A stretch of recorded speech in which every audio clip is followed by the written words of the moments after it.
Most people in their 30s and 40s in the UK are making one massive financial mistake. They think it's too late to invest. Now that mindset alone could cost hundreds of thousands of pounds, because after 25 years of investing, watching far too many contractors in their 50s and 60s struggling and making loads of stupid money mistakes myself, I genuinely believe you are probably not too late, but you do need to stop wasting time. Today I'm going to give you a simple system to get to £1 million invested. Then I'll focus on starting in your 30s, 40s and 50s. And as a little bonus to finish, I'll give you the 5 most popular UK investments. Why most people feel behind. Honestly, I completely understand it. Life in the UK isn't cheap, especially if you have a wife like mine who loves to say YOLO every time I mention our finances. Anyway, tax is brutal, no matter what party is sat in number 10.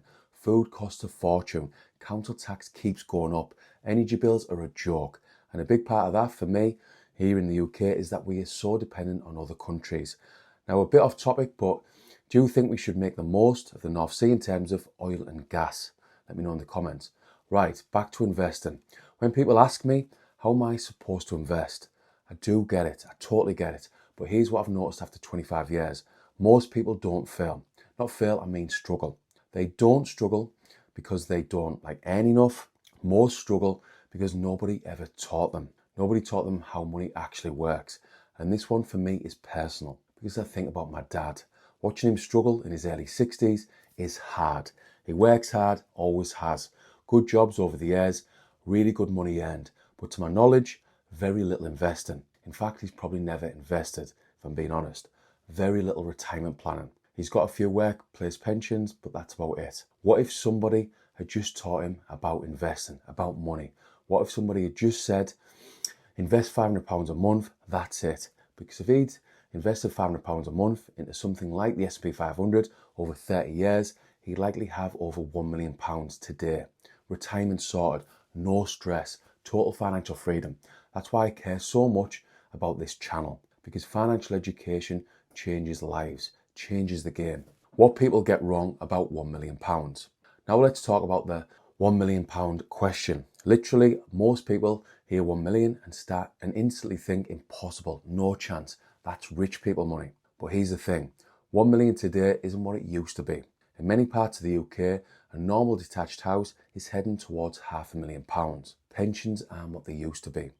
Inflation keeps eating away at money. So for me, 1 million isn't luxury, it's security, it's freedom, it's options. It's not stressing every single month.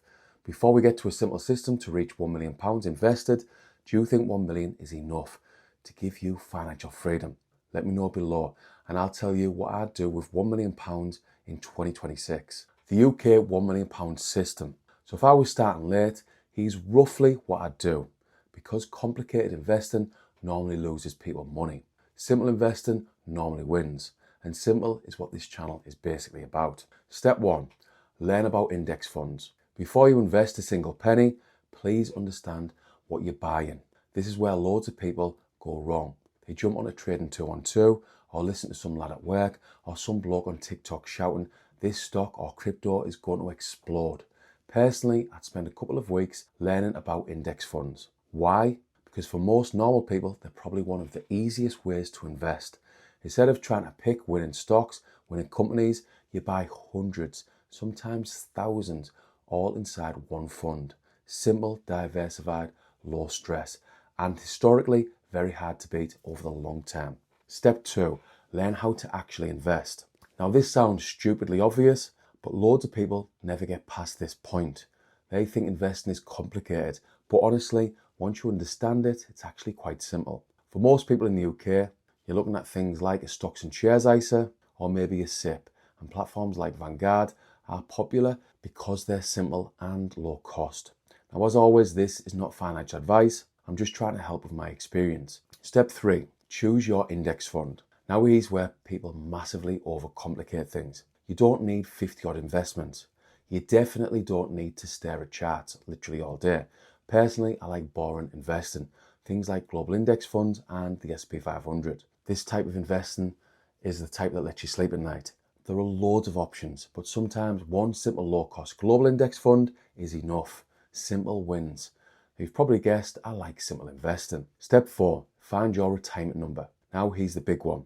What number do you actually need? For this video, we'll use £1 million. Why? Because for loads of people in the UK, that gives a decent level of freedom. Now, this next bit is really important.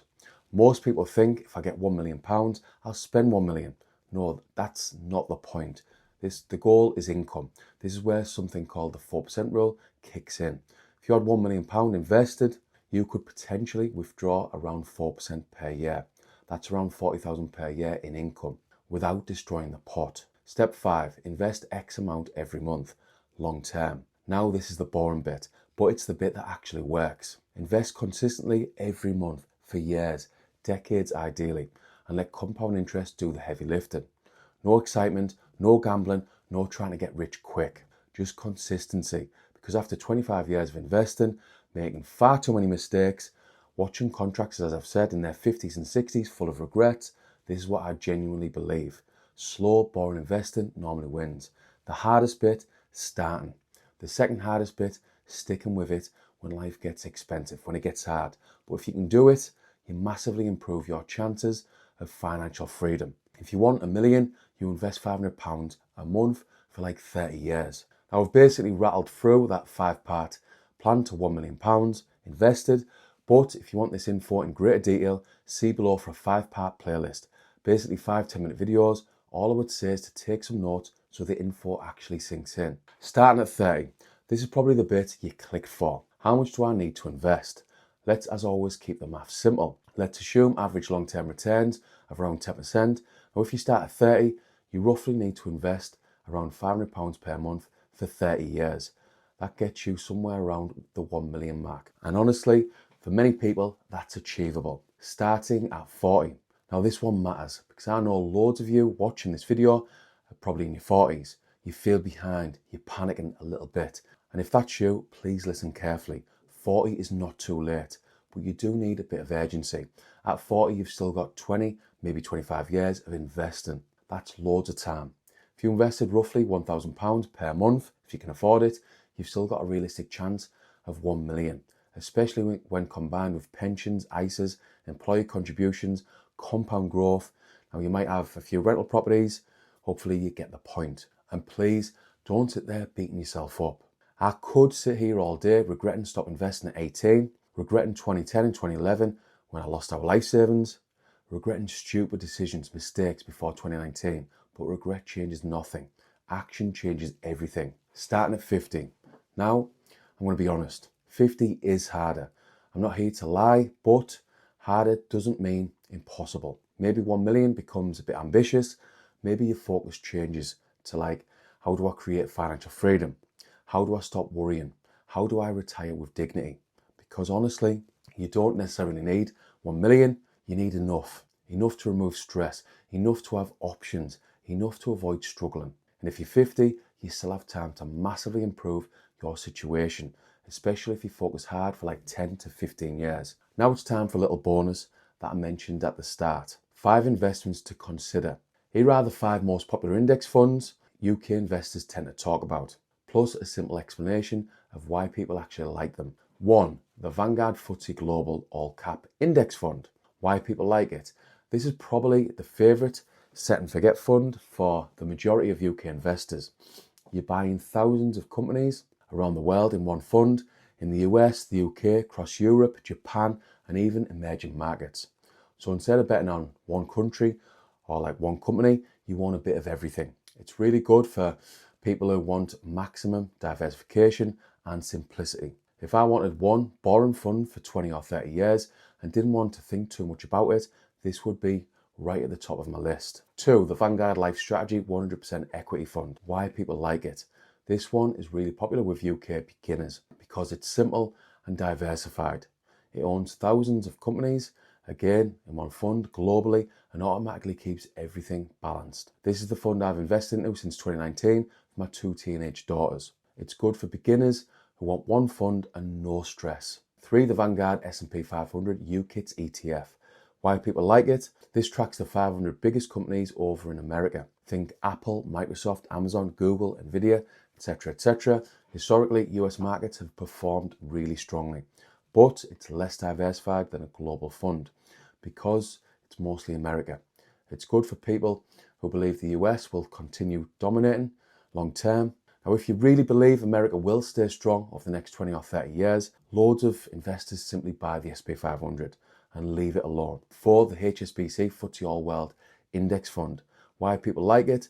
This is a bit of a hidden favourite among UK investors, from what I've read. Very similar idea to the Global All Cap. You're getting global diversification, low costs and simplicity. It's good for people wanting a global index fund without overthinking things. 5 is the iShares Core MSCI World UCITS ETF. Why people like it?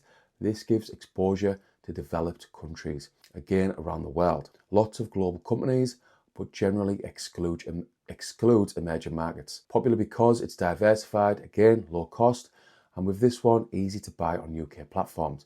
Again, this isn't financial advice. You've got to do your own research. It's simple as that.